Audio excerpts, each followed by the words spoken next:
예, 아까 대우조선 관련해서 금융위원장님께 다시 질의를 드리겠습니다. 제가 이걸 반기 검토를 다 봤습니다. 그랬더니 지금 현재 결손이죠? 네, 결손이 났습니다. 자본 완전히 잠식돼 있죠? 예, 그렇습니다. 주당 어느 정도 잠식돼 있습니까? 주당 가치가 어느 정도입니까? 현재 상장이 거래가 되지 않고 마지막 거래됐을 때 4,400원 정도였으니까 잠식률이 예, 완전 자본 잠식. 완전 자본 잠식에서 마이너스 4,476원입니다. 네. 예? 결손이 3조 이상 났고요. 아시죠? 예. 그래서 완전 잠식된 회사잖아요. 또 그렇습니다. 산업은행 대출금을 보니까 이 9월 말입니다. 3조 6천억이 산업은행 대출이고요. 보증채무가 2조 1천억이고요. 그래서 산업은행에서 5조 7천억입니다. 산업은행 외에도 대출이 3조 4천억에 보증이 8조 4천억에서 11조 9천억입니다. RG 선수금 보증 아시죠? 예, 그렇습니다. 그 다음에 선물 아시죠? RG 보증하고 선물한 거 알죠? 이것이 12조 3천억인데 이것에 대한 리스크를 분석해 보셨습니까? 네, RG가 저 중에서 대부분을 차지하고 있습니다. 그러면 예. RG에 대한 손실률을 검토해 보셨습니까? 그것은 앞으로 선박을 얼마나 발주할 수 있을 것이냐. 그러니까 지금 현재 상태에서 예. 12조 3천억의 RG 선수금 보증에 대해서 어느 정도 리스크가 있는지 리스크 분석을 해보셨냐고요? 예, 개별 건별로 리스크는 다 다릅니다만 프렌드 쪽이 전체적으로 해보면 어느 정도 리스크가 있습니까? 몇 조 정도? 그걸 평균적으로 내보지는 않았습니다만 그것도 안 해보고 어떻게 돈을 새로 넣습니까? 프렌드 예? 쪽이 높고요. 금융위원장님 돈 같으면 남 보증 쓴 거 얼마나 뛸지 계산 안 하고 돈을 넣겠어요? 무슨 말씀을 하시는 겁니까 지금? 아니 친구 사업에 투자할 때 친구가 빚보증 쓴 거 얼마나 물릴지 계산 안 하고 친구 빌려줍니까? 투자합니까? 지금 노출된 부채 이건 우리가 확정된 부채이기 때문에 그대로 부채로 인식이 되는데 RG 보증하고 선물에 대해서 리스크 분석을 해보셨냐고요? RG와 선물 부분에 있어서는 예. 각각 개별로 보면은 플란트 쪽은 높고 상선 쪽은 낮은 상태입니다. 결국 대우조선을 왜 일시에 정리하지 못하냐 하는 문제는 의원님께서 지적하신 RG의 위험성 때문에 그렇습니다. 즉 그것을 일시에 정리할 경우에 생길 수 있는 투자를 하시려면 그거에 대한 리스크 분석을 해서 얼마 정도 리스크 우리가 감내할 수 있다고 말씀을 해 주셔야 됩니다. 시나리오별로.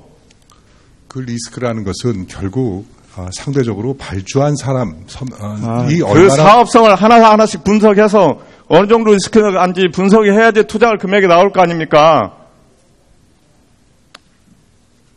그러니까 돈놀이 하는 거죠. 사업 분석을 안 하시고. 내년에 5월, 11월, 12월에 갚을 돈이 얼마입니까? 내년에 돌아오는 금액이 올해 11월, 12월에. 내년에 CP 등 시장 올해 11월, 12월. 올해 11월, 12월은 유동성의 자체적인 조달이 가능합니다. 리볼빙 금액이 얼마냐고요? 그 리볼빙 금액을 포함해서요. 얼마입니까? 그러니까요. 구체적인 수치는 별도로 보고 드리겠습니다만은 3조입니다. 3조. 예. 그리고 17년에 돌아올 금액이 3조 9천억입니다. 이 정도 돈을 투자하는데도 전체적으로 분석 안 하시고 했다는 느낌이 듭니다. 지금요. 사업성에 대해서 하나하나 분석을 하신 후에 시나리오별로 노멀, 워스트 중간 정도에서 우리가 부담할 최고의 리스크는 이 정도입니다. 라고 왜 오픈을 안 하십니까? 그러면은요. 네. 그 리스크에 대해서 말씀드릴까요? 의원님께서 아까도 질의를 주셨습니다만은 우리 부총리께서 정확하고 소상하게 정부의 입장을 말씀드렸다고 생각합니다. 대우조선 해양이 그 정도로 가치 있다고 봅니까? 네, 그렇습니다. 있다고 보십니까? 네, 그렇습니다. 임종용 회장님이 투자한다면 투자하시겠습니까? 그렇게 비유를 하실 문제는 아닌 거고. 개인 돈을 넣는다고 할 때 투자가 가능해야지 투자가 이루어지는 겁니다. 이 기업은 왜 개인 돈에 경제 이 문제를 개인적 투자의 판단 기준 가지고서 해야 할 문제는 아니라고 생각합니다. 왜냐하면 자 아까도 빅3에서 빅2로 가는 문제에 대해서 결국 그것은 대우조선의 문제이기 때문에 대우조선을 어떻게 정리하느냐의 문제로 귀결될 것입니다. 그러나 대우조선이 가지고 있는 여러 가지 파장, 즉 경제사회적인 파장을 감안해서 대우조선의 처리 문제를 결정하는 것입니다. 어떤 개인의 투자 문제가 아니지 않습니까? 예를 들자면 지금 대우조선이 짓고 있는 대우조선은 세계 1위의 수주 잔량을 가지고 있는 조선회사입니다. 이 선박 약 400억 불에 달하는 선박을 짓기 위해서 지금 25조 원이 투자가 되어 있습니다. RG 위험도를 말씀하셨는데 만약에 발주되어 있는 선박이 제대로 인도되지 않는다면 약 10조 원 정도의 RG의 손실이 생깁니다. 그리고 회사채 만기 돌아오는 것을 말씀하셨는데 내년에 2조 정도 해서 약한 금융시장의 충격이 2조 됩니다. 이런저런 모든 리스크 요인을 총체적으로 감안하면 우리 경제가 최대한 이건 물론 최대한입니다만은 받을 수 있는 충격이 57조 원 정도에 이릅니다. 이런 충격을 당장 한꺼번에 일시에 노출시키기보다는 서서히 건조 중인 선박을 내므로써 그 리스크를 줄여야 되지 않겠느냐라는 것이 대우조선에 대한 일단 국민 경제적인 판단이었던 것입니다. 두 번째로 산업적인 측면에서도 고려가 필요합니다. 이 산업적인 측면에서 고려는 대우조선이 협력하고 있는 기업이 370개입니다. 기자재 공급하고 있는 업체가 1137개입니다. 이 업체는 대우조선에만 매달려 있는 것이 아니라 삼성, 현대에도 납품을 하고 협력을 하고 있습니다. 만약에 이 업체가 일시적인 충격으로 전부 다 이 생태계가 무너진다고 하면 대우, 삼성조차도 영향을 받게 되는 것입니다. 아울러 제일 우려되는 것은 무엇이냐? 금융기관의 신용경색입니다.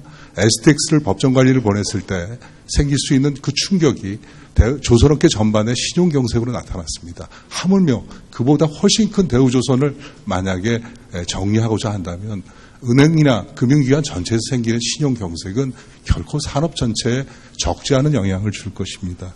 이래서 기본적으로 대우를 조금 더 축소하고 견딜 수 있을 만큼 줄여보자. 그래서 매출이 현재 13조입니다만 이것을 7조까지 줄이려고 하고 있습니다. 공급 능력을 30% 줄입니다. 직원도 40% 정도의 인력의 감축을 계획하고 있습니다. 이렇게 대우조선이 가지고 있는 국민 경제적으로 줄 수 있는 충격을 서서히 줄여가는 것입니다. 그리고 대우조선을 단단하게 만들어서 앞으로 혹시 올 수 있을 그런 조선업 경기 변화에 대비를 해보자 하는 것이 대우조선의 정상화 대책의 기본적인 요체인 것입니다.